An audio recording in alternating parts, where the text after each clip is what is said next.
All right, Ladycat fans, welcome to Center Court with Coach Holly Long, sponsored by your local Sonic and Roof Masters.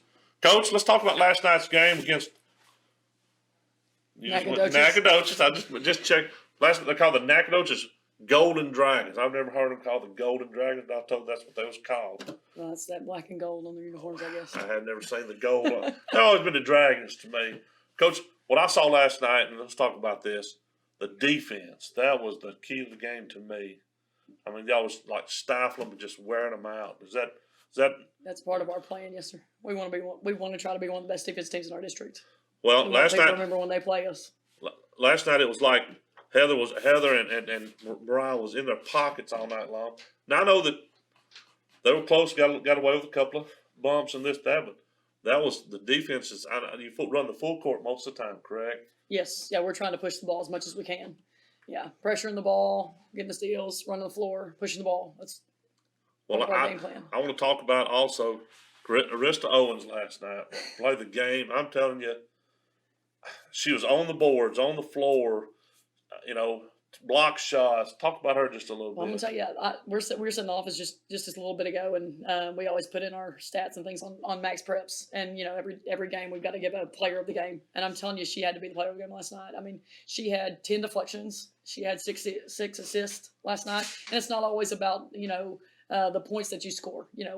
We want our scoreboard to where Hallsville's ahead at the end, right? Well, the hustle factor last night, she was all over she had how many 3 jump balls? Correct. And you got her listed down here at 5'7".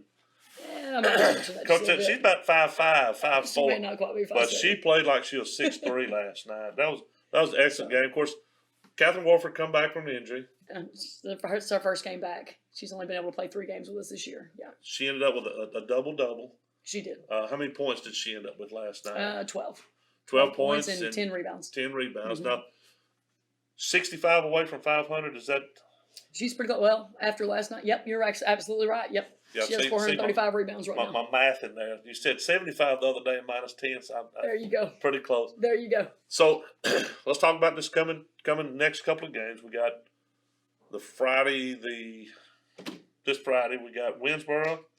Correct. And then we have Longview. And then we come back with district next Tuesday. So we go to Longview on Tuesday, and then we actually play Mount Pleasant at home next Friday. So Winsboro, I know they're going to be good, correct? They're a state championship team.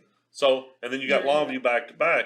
Correct. Was that a on purpose schedule somebody that tough, or I sure did to help your girls out? I sure did. Winsboro has a post player that's probably one of the toughest posts to guard in the state. And I know Mount Pleasant has a new post player she's just a freshman this year, but she's supposed to be kind of a force to be reckoned with. So I'm going to make sure our post had somebody competitive to go up against before we actually got into district, so we could actually kind of look at that matchup ahead of time. Well, that's going to put a little pressure on Catherine, and I know, like I said, coming back, she's still got to knock the rust off. Correct. But she comes in off the bench for you, and she's a great post player and helps out and digs up minutes for you. And she's only a sophomore. And so this is only her second year. She's played some big minutes for us last year as a freshman. Right. And she had moved up, and I'm telling you, at the beginning of the year, before Catherine was out for a little bit, I was expecting her to come in and have kind of some relief minutes for those 2 senior post players, and she's had to come in and start and really contribute for a while. And I'm telling you, she has not missed a beat.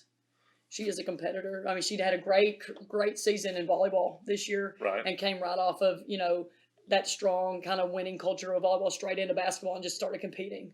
Well, that helps. I know that's got to be a relief for you to have a bench that you can rely on. Absolutely. I mean, not just her. I mean, you had Heather Brown coming in off your bench, mm-hmm. And that's got to be helpful. Yeah, I'm telling you, Heather has really stepped up this year.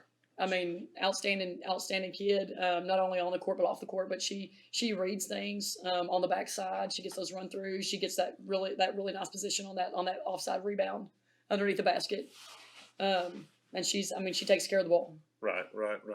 Well, Riley last night, she ran the court like, I mean, that was. She's like your little quarterback out there. Oh, absolutely. She sees everything and she can run that thing. She's got to be tired at the end of the night for sure. I hope so, because if she's not, she hadn't been working, But I'm telling you, again, she's just a sophomore. And so she's come in beginning of the year. She was, a little nervous, a little timid with that varsity pressure that's coming against her. But I'm telling you, last night, and the last few games, I've really seen her really attack that defender initially in order to get us into an offense. I mean, she would stop kind of at the beginning of the year, kind of at half court, just cause nervous from the pressure. And I'm telling you, she has stepped up. Well, she is really every game improving. Well, y'all 6-9 on the year right now, so you've had 15 games. So she doesn't, she can't tell that she's a sophomore anymore. She's done grown up, and she's going in just like Tegan. You can't tell that they're youngins anymore, and that's got to be. And then I've got Mariah Williams also, running the one with her and Riley working together. And one of the cool things, Mariah's actually got a really nice basketball IQ. So she's always coming over, hey, coach, what do you think about running this play? What do you think about this? Because it's going to put it in this person's hands. And a lot of times we're on the actual same page on the things that she's bringing to the table. And so the cool thing with her and Riley is they've got a really good connection and relationship. So, like, they're talking to each other the whole game throughout on, hey, did you see how she's doing this? Hey, guard her this way. Or, hey, so-and-so's on fire. Let's make sure you get it in her hands. She's hitting right now. And they'll have that constant communication through the whole game. So it's really nice to have two point guards with those type of mindsets. Well, what's it like whenever you have a kid that knows the game that much and she comes over and you can feel it and you can take suggestions from the young ladies and go with it? Oh, I love it. I love it because we can have that communication back and forth and just be like, well, and sometimes they'll make a suggestion. I'll be like, oh, hang on just a second, I see what you're going with that, but hey, let's try this instead, But the good thing is sometimes they're absolutely right. Like I'll be like, oh, well, and a lot of it's stuff that we've done over in practice, and that they'll bring it up real quick, and I'm like, hey, let's go with it. Let's go. And that builds confidence in them, and that carries over to the court again on their game, and then being more confident in their play. Well, all right, Ladycat Bobcat fans, thank you. This has been Center Court, sponsored by Sonic Roof Masters. Coach Long, thank you for coming. Well, thank you. Come support us.